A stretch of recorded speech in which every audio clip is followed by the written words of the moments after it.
मगर जो पसीने से नहाते हैं वो इतिहास बदलते हैं। मगर हमारे बाबा साहब बी.आर. अम्बेडकर एक ऐसे व्यक्ति थे जो ना तो पानी से नहाए और ना ही पसीने से नहाए। वो नहाए तो नहाए उत्पीड़न से, गरीबी से, लाचारी से, बेबसी से, तकलीफ से, कठिनाई से, और उन सारे चीजों का सामना करके वो केवल इतिहास ही नहीं बल्कि भूगोल बदलने का भी भरपूर प्रयास किया। आज उन्हीं के बदौलत हम सब यहाँ पे उपस्थित होकर एक साथ एकजुट होकर के इस कार्यक्रम को संपन्न कर रहे हैं। बाबा साहब बी.आर. अम्बेडकर उस दौर के सबसे महान पुरुष थे। आप सोच सकते हैं कि जब हमारा देश स्वतंत्र है और इस स्वतंत्र देश में लोकतांत्रिक शासन व्यवस्था है, तो यहाँ लोकतांत्रिक शासन व्यवस्था होने के बावजूद भी बहुत सारी परिस्थितियों का सामना करना पड़ता है।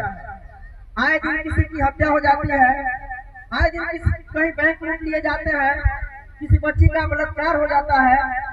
इस लोकतंत्र के शासन व्यवस्था के होने के कारण भी सारी परिस्थितियों का सामना करना पड़ रहा है। तो उस दौर में, जिस दौर में स्त्रियों के, पुरुषों के पीछे झाड़ू बांध दिए जाते थे, उसके गले में खड़े बांध दिए जाते थे ताकि बोले तो उसकी जो मुंह की जो लार है, थूक जो है वो उसमें गिरे। झाड़ू जो है वो चल रहे हैं तो उसके पैरों के निशान को साफ कर दे। वो दौर कैसा रहा होगा?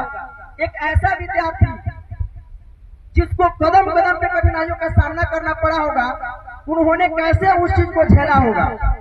लेकिन जानते हैं सबसे बड़ी कमाल की बात क्या है? जानते हैं?